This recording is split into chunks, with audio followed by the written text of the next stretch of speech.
Factory layout మన Mukunda jewellers వారి నూతన బ్రాంచెస్ ప్రారంభం అతి త్వరలో జూబ్లీ హిల్స్ లో ఫిబ్రవరి 20న, మన వైజాగ్ లో ఫిబ్రవరి 28న విచ్చేయండి.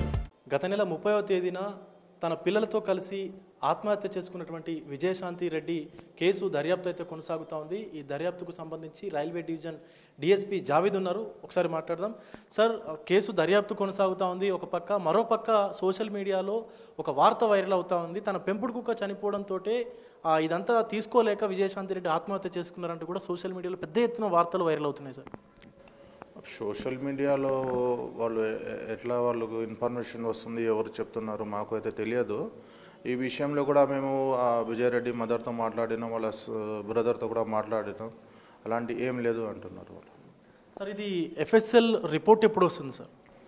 వస్తుందండి, అది సైబర్ క్రైమ్లో అది టైం పడుతుంది. అది మొత్తం అనాలిసిస్ చేయాలంటే కాల్ డీటెయిల్స్ తీయాలి, దానికి అనాలిసిస్ చేయాలి, మళ్ళీ ఈమెయిల్స్ తీయాలంటే కొంచెం టైం పడుతుంది. అది చేస్తున్నాము సార్. అంటే అంత చదువుకున్న వ్యక్తి సాఫ్ట్వేర్ కంపెనీలో టీమ్ లీడ్గా పనిచేస్తూ ఉంది. తన కింద ఒక 12 మందిని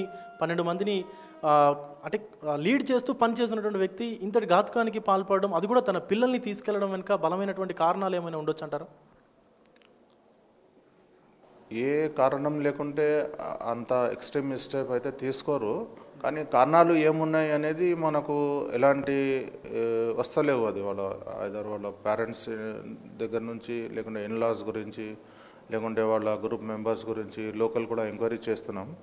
ఎలాంటి స్పెసిఫిక్ రీజన్ దీనివల్ల ఈమె ఇంత ఎక్స్ట్రీమ్ స్టెప్ తీసుకుంది అని ఇంతవరకు అయితే ఎస్టాబ్లిష్ కాలేదండి. మేము వర్కౌట్ చేస్తున్నాం. ఇప్పుడు 31వ తారీఖు తన భర్త పుట్టినరోజు ఉంది, కానీ ఆ పుట్టినరోజుకు ముందే ఈవిడ తన పిల్లలతో కలిసి రైలు కింద పడి సూసైడ్ చేసుకుంది. ఒక పక్క భర్త కూడా మాకు ఎలాంటి గొడవలు లేవంటా ఉన్నారు, అత్తమామలతో బాగానే ఉందని చెప్తా ఉన్నారు. విజయశాంతి రెడ్డి తల్లి కూడా తనంతటి పిరికిది కాదు, అసలు ఎట్లా ధైర్యం వచ్చిందని చెప్పేసి కూడా మాట్లాడుతూ ఉన్నారు సార్. అయితే వాళ్ళ భర్త దుబాయ్లో, షార్జాలో పని చేస్తాడు. 28th జనవరిలో వాళ్ళ మ్యారేజ్ యానివర్సరీ ఉంది. ఆ రోజు వీళ్ళు మాట్లాడుకున్నారు, విష్ చేసుకున్నారు. దానికంటే ఒక రోజు ముందు అమ్మాయి కూడా మాట్లాడింది.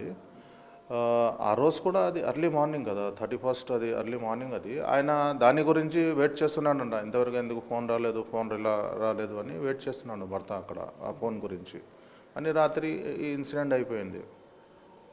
అంటే ఇప్పటి వరకు ఈ కేసులో ఉన్నటువంటి పూర్వపరాలన్నీ పరిశీలించిన తర్వాత దర్యాప్తు కొలుక్కి వచ్చింది అనుకోవచ్చు? ఇంకా కాదు, ఇంకా డీప్గా ప్రూవ్ చేయాల్సిన ఉంది.